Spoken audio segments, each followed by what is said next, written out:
Tuhan hadir dalam hal kecil yang tampak sederhana. Kita sering menunggu Tuhan bekerja lewat mujizat besar, padahal Ia seringkali menyatakan providensianya atau penyelenggaraannya lewat hal-hal sederhana, misalnya sebuah percakapan singkat, keputusan yang tampak biasa saja, atau pertolongan yang tidak terduga. Banyak detail hidup yang kita anggap sepele, padahal di sanalah Tuhan bekerja paling nyata. Saudara, firman Tuhan berkata dalam Amsal 16 ayat 33, "Undi dibuang di pangkuan, tetapi setiap keputusannya berasal dari Tuhan." Ayat ini berbicara tentang sesuatu yang pada zaman itu dianggap paling random, undian.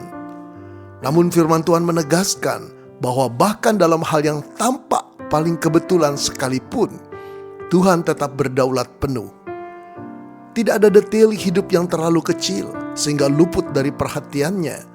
Allah bukan hanya mengatur peristiwa besar, tetapi juga keputusan-keputusan kecil yang membentuk arah hidup kita.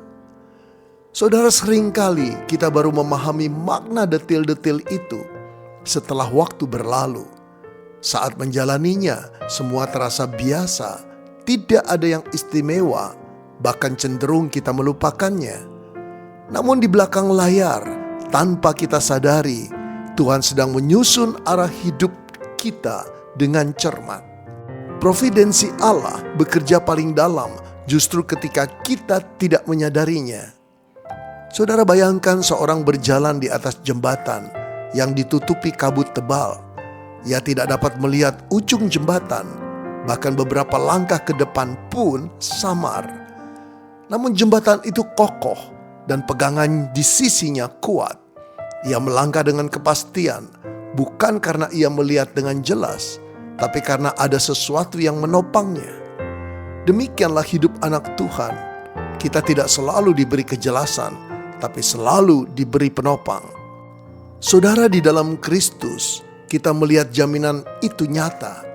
Hidup Yesus dipenuhi detail yang tampak biasa, langkah-langkah sederhana, pertemuan-pertemuan kecil, namun semuanya diarahkan menuju salib, pusat keselamatan. Tidak ada satu detail pun dalam hidupnya yang sia-sia. Maka ketika hari ini hidup saudara terasa biasa-biasa saja, jangan meremehkannya. Bisa jadi justru disitulah Tuhan sedang bekerja dengan setia. Hidup anak-anak Tuhan bukan ditopang oleh kebetulan besar, tetapi oleh kesetiaan Allah dalam detail-detail yang tampak sepele.